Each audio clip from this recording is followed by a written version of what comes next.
நான் பெத்ததும் அப்படிதான் இருக்கு, வந்ததும் அப்படிதான் இருக்கு. இப்ப என்ன செய்றியா? நான் உள்ள வந்த உடனே பாத்திரத்தெல்லாம் போட்டு உடனே உடைக்கிய. என்ன கோவனாலும் என்கிட்ட காட்ட வேண்டியதுன்னு, அதுக்கு ஏன் பாத்திரத்தை போட்டு இப்படி உடைக்கிய? ஏம்மா நீங்க தான் மகாராணி ஆச்சே, எப்ப எழுந்திருச்சு வருவிய? நாங்க காத்திருக்கணும். இங்க ஒரு செம பாத்திரம் கிடக்கணும், அதை விளக்காம இப்படி நாரிவி கிடக்கணும். உங்களை நான் இப்ப என்ன செஞ்சேன்? அவங்களுக்கு வேலைக்கு என்ன பண்ணமா? வேலைக்கு அனுப்பிட்டு வந்து பாத்திரத்தை கழுவேன். அதுக்குள்ள என்ன அவசரம் உங்களுக்கு? ஏம்மா தாயே, நீங்க மெதுவா வருவிய, நாங்க அது வரைக்கும் இந்த பாத்திரத்தை அப்படியே போட்டு வச்சிருக்கணும்.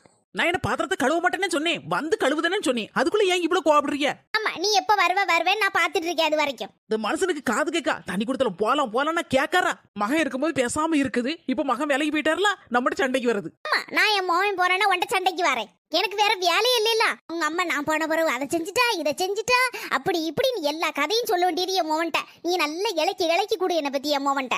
உன நான் அப்படி என்ன கொடுமைப்படுத்திட்டேன்? 2 பாத்திரத்தை கழுவுமே, வீட்டு